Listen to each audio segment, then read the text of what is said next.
Female سیرا ہے، اس سب کے start میں آتا ہے انما الاعمال بالنیات، اعمال کا يا نفس إن لم تظفري لا تجزعي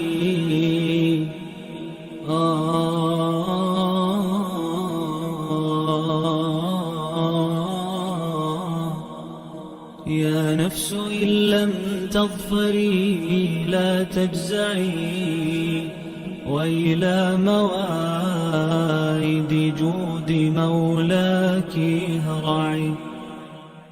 هو الذي أنزل السكينة في قلوب المؤمنين ليزدادوا إيمانا مع إيمانهم ولله جنود السماوات والأرض وكان الله عليما حكيما.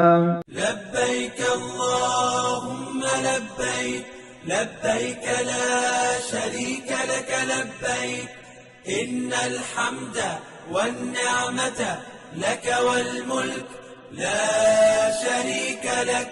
لبيك اللهم لبيك لبيك لا شريك لك لبيك إن الحمد والنعمة لك والملك لا شريك لك. لبيك اللهم لبيك لبيك لا شريك لك لبيك لبيك إن الحمد والنعمة لك والملك لا شريك لك. لبيك اللهم لبيك لبيك لا شريك لك لبيك إن الحمد والنعمة لك وتمم بالخیر. جی اور مجھے یہ بتائیں، جب تک استاذہ جی ابھی میرا ہمیں کلاس میں نہیں ہے، تھوڑی سی ہم اور بات کر لیتے ہیں. اچھا، محاسبہ نفس میں ایک اور چیز جو استاذہ جی کل بات کر رہے تھے، ابھی تو استاذہ نے کہا تھا کہ میں اس پہ نا تھوڑا سا انشاءاللہ دل ہے کہ میں شارٹ کورس کرواؤں، تو غور و فکر کی ہے. دیکھیے نفس جو محاسبہ ہے، نفس پہ بھی غور و فکر کر سکتے ہیں نا، اس کا مقصد کیا ہے، ہم کیوں کر رہے ہیں، کیوں اس کی ضرورت ہے ہمیں، جی ہمیں اس کی کیوں ضرورت ہے، اصلاح کیوں چاہیے، کیا وجہ. دیکھیے نفس جو ہے وہ شیطان ہمارے ساتھ لگا ہوا ہے، شیطان ہر وقت ہمیں ورگلاتا رہتا ہے، ہمیں غلط چیزوں پہ کرتا ہے. ٹھیک چلیے استاذہ جی آ جائیں کلاس میں. استاذہ جی میں آپ کے لیے مائک فری کر رہی ہوں. جزاکم اللہ خیر. السلام علیکم ورحمۃ اللہ وبرکاتہ. اعوذ باللہ من الشیطان الرجیم. بسم اللہ الرحمن الرحیم. السلام علیکم ورحمۃ اللہ وبرکاتہ. الحمد للہ بنعمتہ تتم الصالحات لا حول ولا قوۃ الا باللہ. ایک اور موقع، ایک اور خوبصورت اپرچونٹی اپنے آپ کو بہتر کرنے کی اور اپنے نفس کا حساب لینے کی. میں نے سوچا بھی نہیں تھا کہ اس کورس کا اتنا خوبصورت امپیکٹ ہوگا ان پیاری روحوں پہ جنہوں نے واقعی 30 دن تک قرآن پاک کو پڑھا دورہ قرآن کی صورت میں 2021. اور اس کے بعد پھر ایسے لگتا ہے قرآن پڑھ کے کبھی کبھی کہ ہمیں سب کچھ آ گیا، لیکن جب محاسبہ نفس کیا تو پھر پتہ چلا کہ ابھی تو بہت کچھ مزید لینا ہے. اللہ تعالیٰ سے یہ دعا ہے کہ وہ آپ کو، مجھے اپنے آپ کو اتنا چمکانے، اتنا سجانے کی توفیق عطا فرمائے کہ جب کل اللہ تعالیٰ کے پاس ہم جائیں اور وہاں لے جائے جائیں تو بہت ہی حسین شکل صورت ہو. کسی کو بھی ملنے جانا ہو تو ہمارے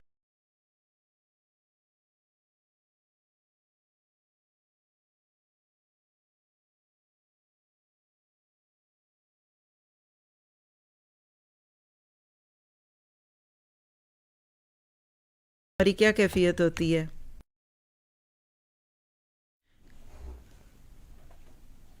جی کسی کو بھی ملنے جانا ہو تو ہماری اس وقت کیا کیفیت ہوتی ہے ہم سب جانتے ہیں. دل چاہتا ہے کہ ہم سب سے زیادہ حسین لگیں، ہم سب سے زیادہ خوبصورت لگیں، ہم جیسا کوئی بھی نہ ہو. لیکن جب بعد میں پتہ چلتا ہے کہ کمی تو رہ ہی جاتی ہے. اسی طرح یاد رکھیے کہ زندگی میں ایک انسان پوری زندگی تیاریاں کرتا رہتا ہے، کوشش کرتا رہتا ہے اپنے آپ کو سجانے کی، سنوارنے کی، کیونکہ میں نے اپنے رب کو ملنے جانا ہے. تو کہیے، اپنے آپ کو یقین دلائیے اس بات کا محاسبہ نفس کیا ہے؟ میں اپنے آپ کو سجا رہی ہوں کیونکہ میں نے اپنے رب کو ملنا ہے اور اپنے رب کو پانا ہے۔ جتنا زیادہ ایک انسان اللہ سبحانہ تعالیٰ سے ملنے کی چاہت رکھے گا اتنا اپنے آپ کو سجائے گا۔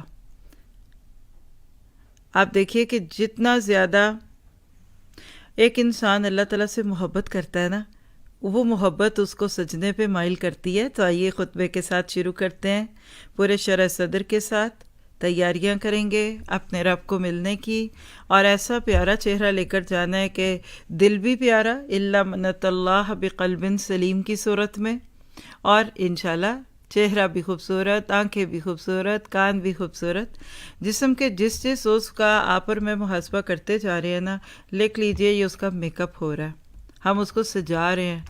آخری وقت تک بھی دلہن کے چہرے پہ لڑکیاں کچھ نہ کچھ کر ہی رہی ہوتی ہیں، یہ کم ہے، یہ زیادہ ہے، یہ ہو گیا، وہ ہو گیا۔ تو وہ تو ایک دنیا کی محبت تھی، ایک دنیا کے شوہر کے لیے سجنا تھا، اس کی تو کوئی یہاں مثال بھی نہ بندہ دے، لیکن سمجھنے کی بات ہے کہ محبوب سے ملاقات کے لیے تیاری، یہ ہے محاسبہ نفس۔ نحمدہ ونصلی علی رسولہ الکریم، اما بعد فاعوذ باللہ من الشیطان الرجیم، رب اشرح لی صدری ویسر لی امری واحلل عقدۃ من لسانی یفقہوا قولی، ربی یسر ولا تعسر وتمم بالخیر۔ محاسبہ نفس، سیلف اکاؤنٹیبلٹی، حاسب قبل ان تحاسب یا حاسبوا قبل ان تحاسبوا، یہ ساری باتوں پہ مشتمل ہمارا یہ کورس آج اس کا تیسرا دن ہے۔ دورہ قرآن کرنے کے بعد یہ کورس واقعی ہمیں ایسے ہی فیلنگز دے رہا ہے، الحمدللہ بنعمتہ تتم الصالحات، جیسے کھانا کھانے کے بعد ایک انسان اپنے آپ کو سجائے اور سنوارے، اور پھر کھانا کھانے کے بعد وہ کبھی ہاضمے کی چیزیں، کبھی ڈیزرٹ ہے، کبھی سویٹ ڈش ہے، کبھی کچھ اس طرح کی کیفیات آنے لگتی ہیں انسان کے اندر کہ کھا کے بھی پورا نہیں اٹھتے۔ کبھی کھانا کھاتے ہی فوراً کسی کو اٹھ کے جانا پڑے نا، تو پھر بعد میں کہتے ہائے وہ فوراً ہی اٹھ کے بیچ میں اٹھنا پڑا، اور یہ نہیں کھایا، اور ابھی وہ نہیں کھایا، اور ابھی یہ نہیں کھایا۔ تو اللہ سبحانہ تعالیٰ نے آپ کو مجھے بہت ہی بلیسڈ کیا ہے، اس چیز کا یقین رکھیں گے نا ہم، تو پھر کبھی بھی ہم اپنے آپ کو کمزور نہیں سمجھیں گے۔ آپ اللہ تعالیٰ کا ایک ماسٹر پیس ہیں، اور آپ میں سے جس کو بھی اللہ کے کلام سے جڑنے کا موقع مل رہا ہے نا، وہ اپنی قیمت پہچان لے، وہ اپنے آپ کو پہچان لے کہ میں کس طریقے سے اپنے آپ کو بہتر استعمال کر سکوں۔ وجہ یہ ہے کہ آپ کو مجھے اللہ نے رلنے کے لیے نہیں پیدا کیا۔ کبھی کسی کو ڈرگس میں ایڈکٹڈ ہوئے کسی سڑک کے کنارے جھکے ہوئے دیکھے ہوں، یا کبھی آپ نے وہ تصویر دیکھی ہو کہ ایک شخص شراب کے نشے میں دھت ہے اور ٹوائلٹ کے اندر اس کا منہ ہے۔ اللہ نے انسان کو بڑی عزت دی، بہت پیار دیا۔ وَلَقَدْ كَرَّمْنَا بَنِي آدم، سورۃ بنی اسرائیل میں آپ نے پڑھا۔ لَقَدْ خَلَقْنَا الْإِنسَانَ فِي أَحْسَنِ تَقْوِيمٍ، سورۃ 3 میں آپ نے میں نے پڑھا۔ یہ ساری چیزیں آپ کو مجھے کیسے بتا رہی ہیں؟ یہ سب کچھ کہ میں اپنے آپ کو بہترین طریقے سے بہتر بنائیں۔ تو بہتر سے بہترین کی طرف تیاری ہے۔ ہم سب الحمدللہ بنعمتہ تتم الصالحات بھرپور رمضان سے گزر چکے ہیں، اور چند باتیں کہنا چاہوں گی کہ رمضان وہ مہینہ ہے کہ جس میں اللہ سبحانہ تعالیٰ کیسے ہمیں سکھا دیتا ہے، یعنی ایسے لگتا ہے کہ اللہ نے ہمیں مجبور کر دیا کہ ہم اپنے جسم کے تقاضوں کو مختصر کر دیں، اور نتیجے میں روح کے تقاضے ابھر کر سامنے آ گئے۔ اور پھر اس کے بعد کیا ہوا آپ سبھی جانتے ہیں۔ کتنا خوبصورت رمضان، آپ ذرا سا اپنے اوپر لیجئے، آپ اپنے اوپر لیجئے، ذرا اس تصور کو لائیے اپنے ذہن میں۔ رمضان سے پہلے دل کیسا تھا، عبادات کیسی تھیں، نماز روزہ کیسا تھا، حج زکوٰۃ کیسا تھا، اور اب رمضان کے بعد، اور خاص طور پہ اب آخری گھڑیاں، ظاہر ہے کہ کہیں آخری دن ہوگا آج، کہیں ایک دن رہ چکا ہوگا، کہیں 2 دن رہ چکے ہوں گے، اور یہ کورس ایسے ہی چلتا جائے گا آگے بھی انشاءاللہ۔ اللہ سبحانہ تعالیٰ نے پورے مہینے میں ایسے اپنی ربوبیت کا حق ادا کروایا کہ حق کر دیا ادا کہ میں تمہارا رب ہوں. اور یاد رکھیے جو رب ہوتا ہے نا وہ الہادی بھی ہوتا ہے. وہ صرف جسمانی نرشمنٹ اور انسان کے جسم کے بڑھنے کی فکر نہیں کرتا، وہ انسان کی روح کو بھی صحت مند کرنا چاہتا ہے. تو ہم سب ایک بہترین رمضان سے گزر کے اب آخری سٹیپس پہ کھڑے ہیں کہ جس میں اب اللہ تعالیٰ ہم سب کو اپنے محاسبے کی دعوت دے رہا ہے. یہ محاسبہ نفس تو ہر دن ہونا چاہیے. چلیے ہر ایک چیز پوری ہونے کے آخری دن پہ تو ضروری ہونا چاہیے. کیا کیا اللہ نے ہمارے اوپر احسان کیے. نمبر 1، جہنم کے دروازے بند کر دیے رمضان میں. لکھیے چند جملے ذرا. جہنم کے دروازے بند ہونا اصل میں گناہوں کے مواقع کا بند ہونا تھا. آپ دیکھتے ہیں کہ ایک بڑا میڈیوکر تو چھوڑ دیجئے، ایک بڑا ہلکے درجے کا مسلمان بھی رمضان میں بہتر ہونے کی کوشش کرتا ہے. وہ جو سارا سال نماز نہ پڑھ سکیں وہ اس میں ایک بھی نہیں چھوڑتے، اور اگر ایک چھوٹ جائے تو ان کو غم لگ جاتا ہے، بھرم لگ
جس دن کمٹمنٹ ہو 1 مہینہ بہت اچھا نبھائیں اور اس کے بعد پھر چھوڑ دیں.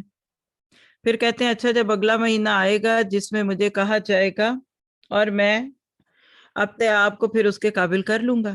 چل جاب پہ رکھے گا کوئی ان کو؟ کوئی بزنس مین اپنے بارے میں یہ سوچ لے کہ بس سال میں 1 آدھ دفعہ میں کچھ جا کے دکان کھولوں گا اور بیٹھ جاؤں گا تو وہ کاروبار چلے گا؟ تو مجھے لگتا ہے کہ ہمیں بات سمجھ آ گئی ہے. ہم کرنے کیا بیٹھے ہیں ادھر؟ ہم اپنے آپ کو باندھنے کے لیے بیٹھے ہیں. رمضان میں ہم نے اللہ کی رحمت اور اس کی توفیق سے حسب توفیق نیکیاں کی اور اسٹل وی آر ان رمضان.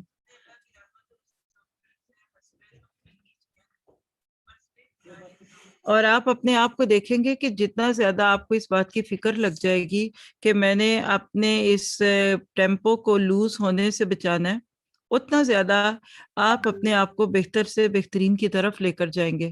تو آج ایک بڑی ہی خوبصورت حدیث آپ کے ساتھ شیئر کر کے اپنے اس سیشن کو باقاعدہ شروع کروں گی کہ ہم کیسے رمضان کے بعد بھی اپنے آپ کو بہتر رکھیں. اور خاص طور پہ آج کے محاسبے کے نقطے یہی ہیں. Keep it. یہ ونس وائل کی بات نہیں، اس لیے کہ اللہ سبحانہ تعالیٰ صرف رمضان کا رب نہیں ہے، وہ شوال کا بھی رب ہے، وہ ذیقات کا بھی رب ہے، وہ ذی الحج کا بھی رب ہے، وہ محرم، صفر، ربیع الاول، ربیع الثانی کا بھی رب ہے. کیونکہ بعض لوگ یہ سوچ لیتے ہیں کہ وہ بس رب رمضان ہے، وہ رب شعبان بھی ہے. اور کسی اسکالر نے یہ بات کہی تھی، کسی ایسے شخص کے بارے میں پوچھا گیا کہ وہ فلاں رمضان میں تو بڑی عبادت کرتا ہے لیکن بعد میں سب چھوڑ دیتا ہے، تو انہوں نے کہا کہ بئس الرجل، بدترین انسان ہے وہ. اللہ نہ کرے میں اور آپ اس میں ہوں. تو ہمارے پاس آج کی جو حدیث ہے وہ حضرت عائشہ صدیقہ رضی اللہ عنہا سے ہمیں پہنچی. کہتی ہیں کہ اللہ کے نبی صلی اللہ علیہ وسلم نے فرمایا سددوا وقاربوا وابشروا فإنه لن يدخل الجنة أحدا عملا. قالوا ولا أنت يا رسول الله؟ قال ولا أنا إلا أن يتغمدني الله منه برحمته وَاعْلَمُوا إِنَّ أَحَبَّ الْعَمَلِ إِلَى اللَّهِ أَدْوَمُهَا وَإِنْ قَلَّ. حضرت عائشہ صدیقہ رضی اللہ عنہا سے روایت ہے، کہتی ہیں کہ اللہ کے نبی صلی اللہ علیہ وسلم نے فرمایا کہ میانہ روی اختیار کرو، اور جو میانہ روی نہ ہو سکے تو اس کے نزدیک رہو اور خوش رہو، اس لیے کہ کسی کو اس کا عمل جنت میں نہ لے جائے گا. لوگوں نے عرض کیا اللہ کے رسول اور نہ آپ کو؟ یعنی دیکھیے کتنی جلدی صحابہ کرام کو فکر لگ جاتی تھی اس بات کی کہ ہم ذرا پوری بات سمجھ لیں. کہنے لگے کیا آپ کو بھی نہیں لے کر جائے گا؟ تو آپ نے فرمایا نہ مجھ کو، مگر یہ کہ اللہ تعالیٰ ڈھانپ لے مجھ کو اپنی رحمت سے، اور جان لو کہ بہت پسند اللہ کو وہ عمل ہے جو ہمیشہ کیا جائے اگرچہ وہ تھوڑا ہو. کیا پتہ چلا؟ سددو وقاربو. سددو کے لفظ پہ آج تھوڑا سا غور کرواؤں گی آپ کو. صد کہتے ہیں دیوار کو. آپ کا لفظ آپ نے اردو میں سنا ہوا ہے نا، ہم بہت بولتے ہیں. صد سواد سے بھی ہوتا ہے، سین سے بھی ہوتا ہے. سددو کا معنی ہے ہولز کو فل اپ کرو. جب کبھی کسی مزدور کو آپ گھر بناتے دیکھیں تو کیا دیوار بنا ہوئے وہ بیچ میں جگہیں چھوڑ سکتا ہے؟ ایون آپ دیکھتے ہیں کہ 2 اینٹوں کے بیچ کی جو جگہ ہوتی ہے نا اس کو بھی بعد میں پھر فل اپ کیا جاتا ہے سیمنٹ کے ساتھ، ریت کے ساتھ، پھر اس کے اوپر پلسٹر کیا جاتا ہے. سددو کا لفظ کیا کہ تھوڑا سا اور قریب آؤ، تھوڑا سا اور آؤ، تھوڑا سا اپنے گیپس فل اپ کرو، جو کمی بیشی رہ گئی ہے اس کو پورا کرو اور اس کو بہترین طریقے سے لے کر آؤ. اشارہ ہے اس میں کہ جو کمی بیشی رہ گئی ہے اس کو پورا کرو. ہم سب نے ایک بھرپور رمضان گزارا الحمدللہ. اللہ تعالیٰ اب آپ کو مجھے اس حدیث کی روشنی میں نبی کے ذریعے سے یہ بات کہلوا رہے ہیں کہ اپنی کمی بیشیوں کو میک اپ کرتے ہی رہو. بڑی محنت سے آپ نے اپنے نامہ اعمال کو صاف کروایا ہے، اب اس کو گندا نہ کیجیے گا.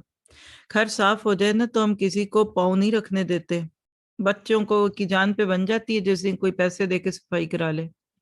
خود کر لیں تو پھر روپ ڈالتے ہیں کہ میری کمر ٹوٹ گئی، صبح سے بیٹھی نہیں، حالانکہ کئی بار بیٹھے ہوتے ہیں. تو آپ کا میرا محاسبہ نفس یہ ہے کہ ہم اپنے آپ کو یہ احساس دلائیں، آج سے اپنے نفس کے بچے کو آپ نے کس طرح سے ڈانٹنا ہے کہ سیدھے ہو کے بیٹھو، بڑی محنت کی ہے میں نے. ظاہر ہے آپ نے محنت کی ہے، کوئی راتوں کو جاگ سکتا؟ محنت نہ کرے تو نہیں جاگ سکتا. آپ نے بہت کچھ کیا ہے. آپ کو اللہ سبحانہ تعالیٰ نے پورا پورا دن روزے میں رکھا. آپ ناروے میں دیکھیے تو تقریباً 18 آور پلس کا روزہ تھا. پاکستان والوں نے اتنی گرمیوں میں روزے رکھے، بنگلہ دیش اور انڈیا میں بھی گرمی تھی. حالات تو دیکھیے دنیا کیسی چل رہی ہے. اگر ہم بگڑے ہوئے اور بکھرے ہوئے اور برے لوگ ہوتے تو ہم کہتے اللہ جا ہم سے نہیں ہوتے رکھے جاتے روزے. بیلیف میں آپ بہت اچھے لوگ ہیں. خود سے کہیے میں بہت اچھی ہوں اور میں بہت اچھا ہوں، اور انشاءاللہ میں اور اچھی اور اچھا بنوں گا. سددو میں یہ لفظ ہے. اپنے لوپ ہولز ختم کرو، اپنی سستیاں چھوڑو، اپنے ماضی سے سبق لو، اور وہ شخص جس کے بارے میں اللہ کے نبی نے فرمایا جس کا آج اس کے کل سے بہتر نہیں وہ تباہ ہو گیا، اس لسٹ سے اپنے آپ کو اوپر نکالیے. بار بار ایک ہی غلطی کرنا یا پھر ہر بار نئی غلطی کرنا یہ انسانیت تو نہیں ہے. تو ہم سب اس سددو و قاربو پہ اپنے آپ کو آج رکھیں گے. اور اس مہینے نے ثابت کر دیا کہ ہم میں سے ہر ایک اچھا مسلمان بننا چاہتا ہے. جی ہر ایک اچھا بننا چاہتا ہے. بلکہ کہہ لیجئے کہ یہ مہینہ تو ایسا تھا کہ سب سے کم ایمان والے مسلمان کو اللہ نے ایک ہیڈ سٹارٹ دے دیا. کبھی کبھی آپ بچوں کے ساتھ مقابلہ کریں نا، آپ کہتے ہیں تم پہلے بھاگ جاؤ میں پھر بعد میں آتا ہوں. آپ اصل میں اپنے بچے کو مایوس نہیں کرنا چاہتے. آپ کہتے ہیں ٹھیک ہے اٹس اوکے، میں ہار بھی گیا تو کیا بچہ تو میرا ہی ہے نا. اور یاد رکھیں یہی جملہ ہوتا ہے استادوں کا شاگردوں کے ساتھ بھی اور ماں باپ کا بچوں کے ساتھ بھی. آپ جس سے پیار کرتے ہیں محبت کرتے ہیں آپ اس کو اپنے سے آگے دیکھنا چاہتے ہیں. شرط یہ ہے کہ وہ آپ کی گائیڈ لائن میں ہو، آپ سے نصیحت لے. ورنہ تو پھر جدھر دل چاہے جو مرضی کرے. بچے ماں باپ کہتے ہیں ہماری بلا سے. بچے باپ کی جگہ پہ آ کے بیٹھ جاتے ہیں، گدی سنبھالتے ہیں. پھر شام کو باتیں ہوتی ہیں، ابا جی کو ایک بڑی عزت کی جگہ پہ لوگ بٹھاتے ہیں، ابا جی آپ ادھر بیٹھے رہے. پرانے لوگ آتے رہتے ہیں، ابا جی کو ملتے ہیں، حاجی صاحب شیخ صاحب. دکان چلتی رہتی ہے، بیٹے آتے ہیں سامنے، پھر پوتے آتے ہیں، اور پھر وہ سانس کے ساتھ سانس فلان سانس کی دکانیں چلتی رہتی ہیں. ابا جی کا تجربہ ہوتا ہے لیکن اب جسم میں طاقت نہیں رہی. بچے باپ خوش ہوتے ہیں استاد بچوں کو دیکھ کر، کہتے ہیں یہ بیٹا اچھا ہے، یہ پوتا بڑا آگے جائے گا. آہستہ آہستہ پھر وہ تجربے کی اپنی خوبصورت سی جو پونجی جمع کی ہوتی ہے وہ بتاتے رہتے ہیں. اس طرح وہ بچے سیٹ رہتے ہیں. اور اگر وہ کوئی کہہ دے میرے پیسے دے کے الگ کر دو مجھے میں اپنی دکان کھولوں گا، اور کھولوں گا بھی آپ کے گلی کے کونے پہ ہی، تو پھر آپ خود جانتے ہیں کیسے باپ اور بیٹے کی محبت کیسی ہوگی. آپ کو مجھے اللہ سبحانہ تعالیٰ نے اتنا پیارا موقع دیا. آپ پر میں یقین کیجئے کہ دین کی روح دیکھیے. اور وہ کیا ہے جب صحابہ نے سددو و قاربو کے بعد آپ نے یہ کہا نا میانہ روی کرو، اور جو میانہ روی نہ ہو سکے تو اس کے نزدیک رہو. یعنی کہ پل میں تولا پل میں ماشا. کچھ لوگ ہوتے ہیں نا وہ کہتے ہیں پل میں ولی پل میں بھوت. غصہ چڑھا تو ان سے برا کوئی نہیں، اور پیار آیا تو ان سے کوئی ایسا پیار کرنے والا کوئی نہیں. آج ایسے بھوت زیادہ ہے، جوش آ جاتا ہے. اللہ کہتے ہیں نہیں کیپ اٹ میانہ روی. یعنی آج میں جس لفظ کو آپ کے دل میں بٹھانا چاہتی ہوں وہ سددو ہے، میانہ روی.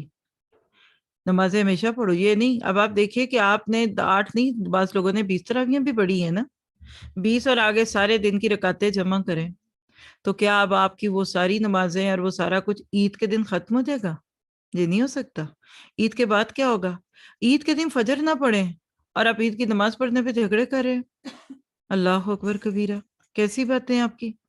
پورا قرآن کھول لیجئے. یقیمون الصلاۃ، نمازوں کو مستقل قائم کرنے والے. کام یقیموں کے لفظ کے اندر کنٹینیٹی آتا ہے. یؤتون الزکاۃ، ہمیشہ زکوٰۃ دینے والے. یہ نہیں کہ ونس وائل کبھی دے دی. اور اب قرآن پڑھ کے جب پتا چلا کہ ہم نے تو زکوٰۃ تک نہیں دی تو ہاتھوں کے وہ کہتے ہیں نا ہاتھوں پہ وہ کیا کہتے ہیں جان کے لالے نہیں پڑ گئے. اور نہ سننا ہوتا تو وہاں جا کے لالے پڑتے. تو یہاں تو کتنا دے کے چھٹ جائیں گے نا، اور جتنا دیں گے واللہ اتنا ہی آئے گا. بہت سارے لوگ الحمدللہ اس سال اپنی نماز روزے اور زکوٰۃ کے اوپر سیٹ ہو گئے کہ دیر از نو وے، دیر از نو روم. یہ تو ایسی ہے کہ مثال دیتی ہوں، آپ نے اپنے ملک کا ٹیکس نہ دیا ہو تو پتہ کیا ہوتا ہے؟ پھر وہ اتنی لمبی چوڑی اس کے ساتھ ضربیں لگ کر آتی ہیں کہ پاکستان کی بھی ساری حویلیاں بکیں گی، پھر کہیں جا کر آپ کی جان چھٹے گی۔ اللہ تو آپ کو کیا کہتا ہے؟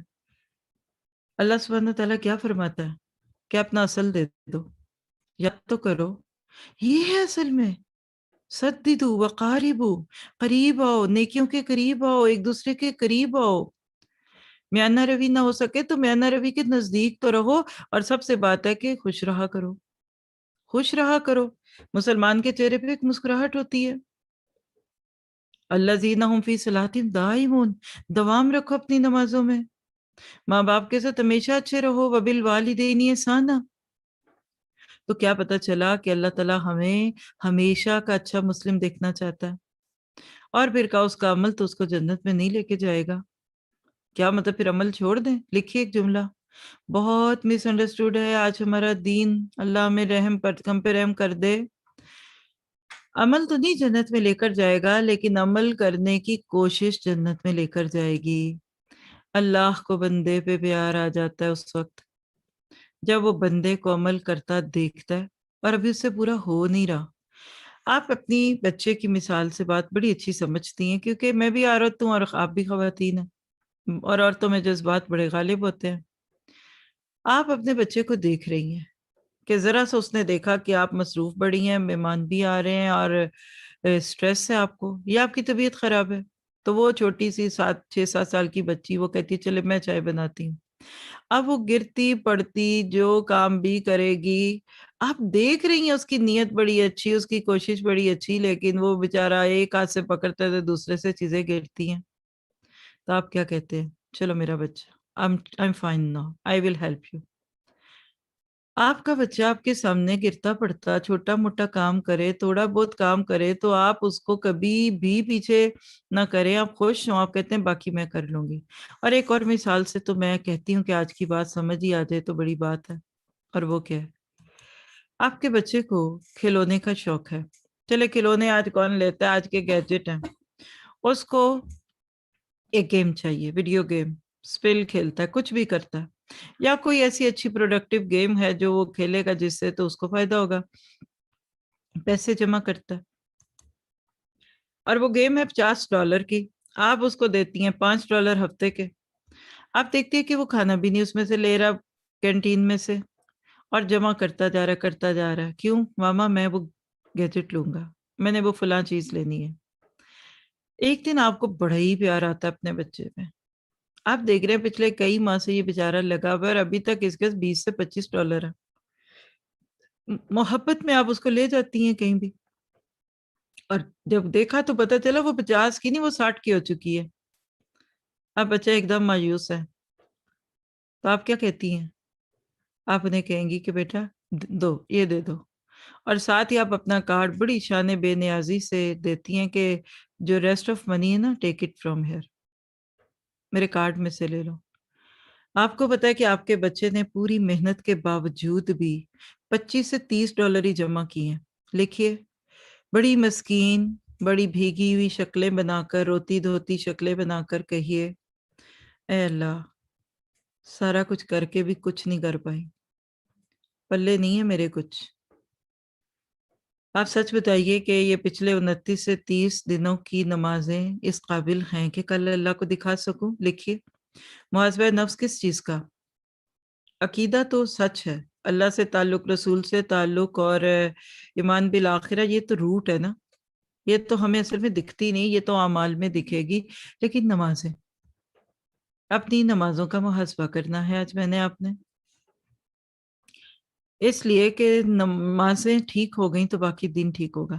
پیچھے پڑ جائیے اپنی نمازوں کے، رمضان کی 17 فرض، پھر سنتیں 12، پھر اس کے اندر 8 سے 20 تراویحاں، پھر وتر، اور کچھ لوگ تو پھر آخری وقت میں دوبارہ تہجد بھی پڑھ لیتے ہیں، یہ کوئی 50-60 رکعتیں پڑھ لی۔ کیا میں اب غیر رمضان، جس کا پہلا دن نقطۂ آغاز عید کا دن فجر سے شروع ہوگا، اور پھر عید کی دوپہر جب ملنے جلنے والے آئے ہوں گے اور ساری طرف ایک ہنگامہ اور ایک کھانا پینا، کیا میں نماز کے فرائض چھوڑ دوں گی، سنتیں چھوڑ دوں گی؟ یہ جو سددو ہے نا وقاربو، ان دو لفظوں پہ نوٹ کیجئے. آپ دیکھیے کہ سارے عالم نہیں ہوتے اور سارے عالموں کے خاندان سے بھی نہیں ہوتے. میں تو بہت نیچے سے بات شروع کرتی ہوں. بس اگر آپ مسلمان ہیں، اور بلکہ نیا نیا کلمہ پڑھا ہے، کئی مسلمان ہیں جب قرآن قبول کرتے ہیں تو پھر اسلام قبول ہوتا ہے، پتہ ہی کوئی نہیں تھا.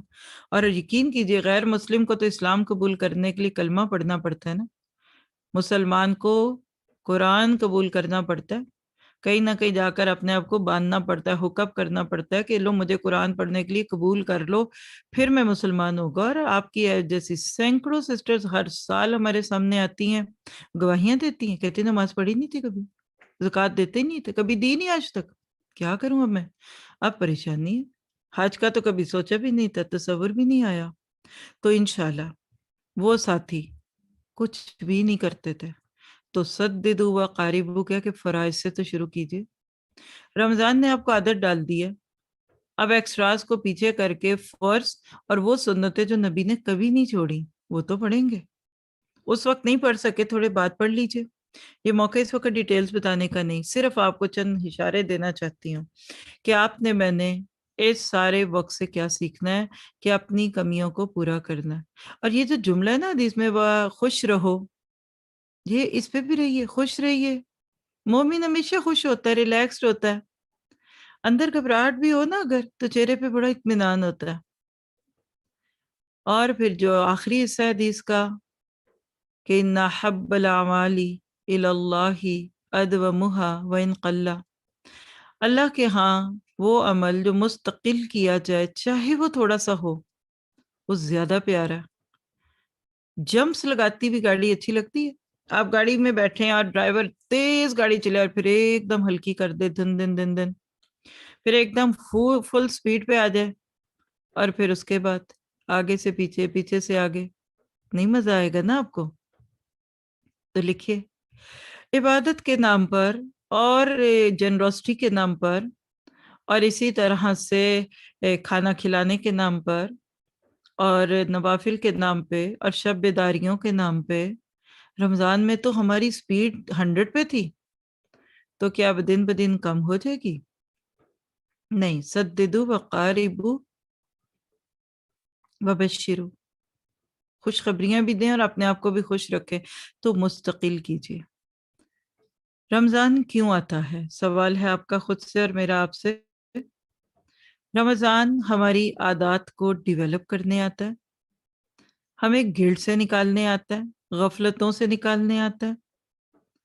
رمضان ہمارے جسم کے تقاضوں کو کم کر کے روح کے تقاضوں کو ابھارنے آتا ہے. رمضان اس لیے آتا ہے کہ اللہ تمہیں بتانا چاہتا ہے کہ you are still a good Muslim, you will be in queue, line میں لگے رہو، تم اچھے ہو سکتے ہو. رمضان اس لیے آتا ہے کہ ہم کو بہترین چیز کی طرف مائل کرے. آپ دیکھیے کہ کچھ لوگ جو ہوتے ہیں نا وہ ایک جب آیت پڑھتے ہیں نا کہ یا ایھا الذین آمنوا کتب علیکم الصیام کما کتب علی الذین من قبلکم لعلکم تتقون، اے ایمان والو تم پر روزے اس لیے فرض کیے گئے جیسے تم سے پہلوں پہ کیے گئے. کیوں کیے گئے؟ تاکہ تم تقوی پہ آ جاؤ. سوال یہ پیدا ہوتا ہے کہ جب رمضان کے مہینے میں تقوی کی بات کی جاتی ہے تو آپ کو مجھے اس بات کا یقین ہو جانا چاہیے کہ رمضان وہ مہینہ ہے. ایک سینٹنس بولوں گی، آپ بڑے پیار سے لکھیے گا، فائدہ ہوگا آپ کو. رمضان توبہ سے تقوی تک کا سفر ہے. جی جب بھی رمضان آتا ہے نا تو ہم توبہ کرتے ہیں. کئی لوگ تو اپنے ٹی وی کو بند کر دیتے تھے، پچھلے سالوں کی باتیں، کپڑا ڈال دیتے، کہتے اس کو نہیں دیکھنا، کیونکہ اس دور میں لوگ ٹی وی کو برا کہتے تھے، کیونکہ اس وقت تک اسلامک چینلز اتنے عام نہیں تھے اور ٹی وی پہ جو بھی ہوتا تھا وہ آج کے دور سے تو ویسے ہی اچھا تھا پھر بھی اللہ ماشاء اللہ. تو رمضان اہل ایمان کے لیے ایک ٹریننگ سیشن تھا.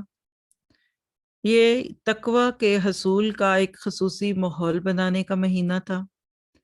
اللہ سبحانہ تعالیٰ نے رمضان میں اجتماعیت کو مرکزی حیثیت دے دی.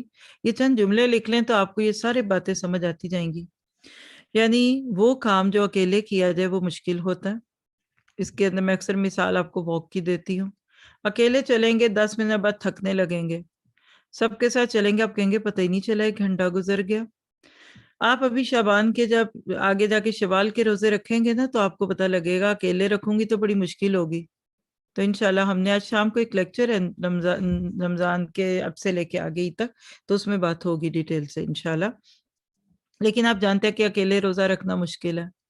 سب روزے سے سب کھا پی رہے ہیں اور آپ کا روزہ ہو تو وہ زیادہ مشکل لگتا ہے. تو رمضان اس لیے آیا کہ ہمیں اجتماعیت سکھائے.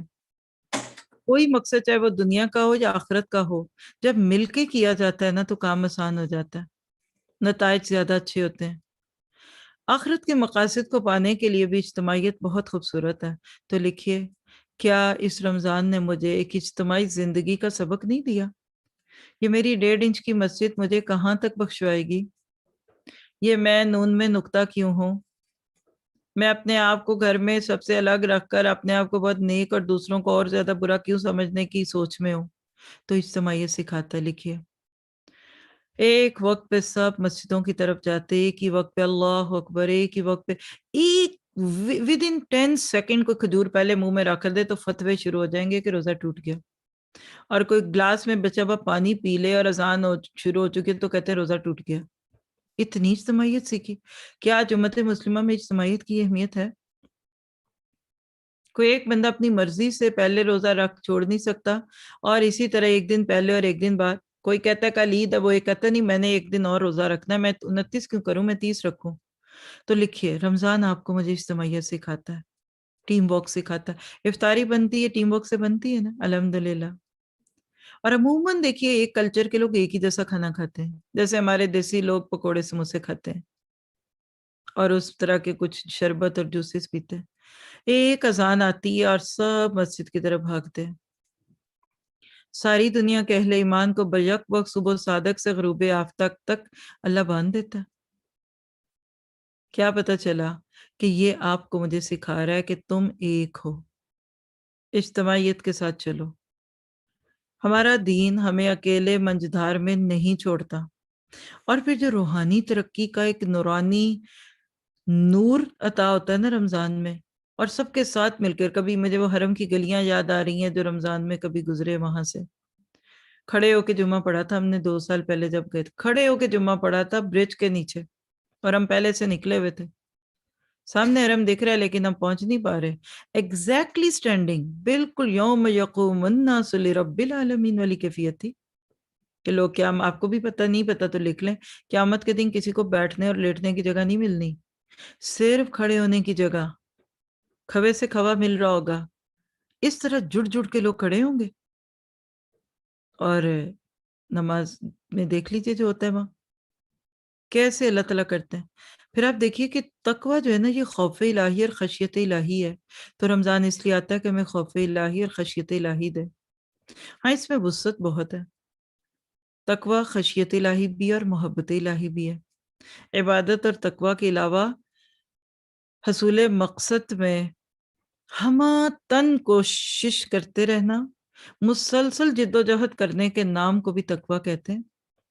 اور ایک جملہ لکھیے کہ تقوی حق کے راستے میں پیش آنے والی ہر رکاوٹ کو بالائے طاق رکھتے ہوئے بہت ہوشیاری کے ساتھ پیش قدمی کرنے کا نام ہے. چونکہ اس میں خوف اور خشیت کے ساتھ محبت اور الفت بھی ہے. یعنی محبوب کا وصال مل جائے، محبوب سے ملاقات کے رستے کی ہر رکاوٹ کو ختم کرنا، اور صبح و شام اپنے محبوب کے لیے چلنا. ہر سکون، خوشی، نیند، بھوک، پیاس سب چھوڑ کر آپ اپنے رب کو راضی کرنا چاہتے ہیں، اس کا نام تقویٰ ہے. اور یاد رکھیے کہ دراصل ایک قلبی طاقت اور قوت ہے، لیکن یہ ایک ول پاور ہے جو بندہ مومن کو بے چین اور بے قرار رکھتی ہے، اور کسی پہلو پر اس کو مطمئن ہی نہیں ہونے دیتا جب تک کہ وہ اپنے محبوب کے در پر نہیں پہنچ جاتا. یہی کیفیت بیدار کرنے کے لیے رمضان آتا ہے. شہر رمضان الذی انزل فیہ القرآن. کوئی ایک بتا رہی تھی کہ ماں زیادہ پڑھی لکھی نہیں، تو کہتی تیرا یہ دورہ قرآن نہیں ختم ہونا، دورہ قرآن چلتا جا رہا ہے، روز تو دورہ قرآن کرتی ہے. اس بیچاری بھولی ماں کو کیا پتا کہ جب تک ہم اپنے رب کے پاس پہنچ نہیں جائیں گے، اور اللہ خود کہتے انک قادح الی ربک قدحا فملاقی، 30ویں پارے میں پڑھ کے آئے آپ آخری دن، اے انسان تو قدم قدم اپنے رب کے پاس پہنچ رہے اور ایک دن تو اس سے مل جائے گا۔ تو لکھیے ذرا، یعنی یہ ساری باتیں آپ کی ہیں توبہ سے تقوی تک۔ توبہ تو کی ہے، اب تقوی بھی تو اختیار کرنا ہے۔ ہوتا کیا ہے کہ تقوی کا سفر شروع کرنے سے پہلے یا تقوی کی زندگی اختیار کرنے کے لیے سب سے پہلا قدم توبہ اور استغفار کا ہوتا ہے۔ اور وہ کیا ہوتی ہے؟ بندہ مومن اپنے کیے پہ نادم اور پشیمان ہوتا ہے کہ اس نے گناہوں اور لا یعنی کاموں میں اپنی زندگی کے قیمتی لمحات ضائع کر دیے۔ لغویات اور لہویات لکھ لیں 2 لفظ۔ اب رمضان کے بعد میری زندگی میں لہو نہیں آئے گا، قطعاً نہیں آئے گا، نیور۔ سددو و قاربو، اللہ میں نہیں پلٹوں گی ان رستوں کی طرف، میں سب لغویات کو ختم کرتی ہوں۔ آنکھیں صحیح دیکھیں گی، کان صحیح چیز سنیں گے، زبان سے صحیح باتیں ہوں گی، میرا وقت ضائع کیوں ہو؟ تو جب آپ نے رمضان میں توبہ کی نا تو یہ سٹیپ تھا فرسٹ، پھر اس پہ آپ شرمندہ ہوئے، اللہ تعالیٰ کی بخشش اور معافی کے آپ خواستگار ہوئے، اور پھر آئندہ گناہوں اور بیکار کاموں کی طرف توجہ نہ کرنے کا پکا ارادہ کیا آپ نے۔ بس یہ کرتے ہی آپ اللہ تعالیٰ سے غیبی مدد اور اس کے فضل اور اس کی رحمت کے حقدار بن جاتے ہیں۔ لکھ لیں ایک جملہ، سچے دل سے توبہ کرنے والوں کو غیب سے مدد آتی ہے۔ انیوژل مینز، وہ واقعہ یاد کیجئے کہ جو شخص ایک بستی میں رہتا تھا اور بڑے گناہ کیے، قتل کی عام بات تھی، گاجر مولی کی طرح کاٹا، 99 قتل کر کے ایک زاہد کے پاس آ گیا، یعنی وہ عابد تھا، بس راتوں کو عبادت کرتا تھا، کہنے لگا کہ میں نے بڑے قتل کیے ہیں لیکن اگر میری بچت ہو جائے گی، اس نے کہا لو ہاں ہاں ہاں یہ کیسے ہو سکتا ہے، ایک ہی قتل اتنی بڑی چیز ہے، تم نے تو اتنے کر لیے، نہیں نہیں نہیں تم نہیں بچو گے۔ توبہ کا جذبہ کودا پڑا تھا، اس نے پکڑ کے اس کو بھی مار دیا۔ پھر میں نے اس حدیث پہ پورا لیکچر دیا، میرا فیورٹ لیکچر ہے، پتہ نہیں کہاں ہوگا ابھی اس وقت، حدیث کو ایکسپلین کر کے یہ واقعہ سنایا تھا۔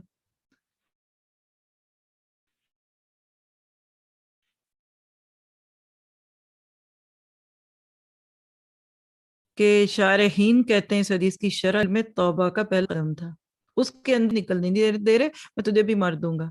اللہ مجھے آپ کو ایسے نیم حکیم نہ بنائے کہ جو لوگوں کے باہر نکلنے کے بجائے وہ اس کو دھکا ہی دیں۔ آپ کسی کنویں میں گرے ہوئے شخص کو دیکھیے، وہ سٹرگل کر کے اوپر آنا چاہتا ہے، اور جب اوپر آنا چاہے تو اوپر سے پھر کوئی اس کو دھکا دے دے۔ لوگوں کو جو بیچارے آپ سے زیادہ اچھے دل ہیں ان کے، اور اس دفعہ تو اللہ نے دل کا وہ کام لے لیا کہ کیا ہارٹ پلانٹیشن سے صحت ملے جو اللہ نے ٹوٹے ہوئے دلوں کو جوڑ دیا، اور اللہ اس کو قبول کر لے اور ہمارے بھی دل استقامت پہ رکھے۔ ایک شخص کسی کنویں کے پاس گرتے گرتے، پھسلنی جگہ، پھسل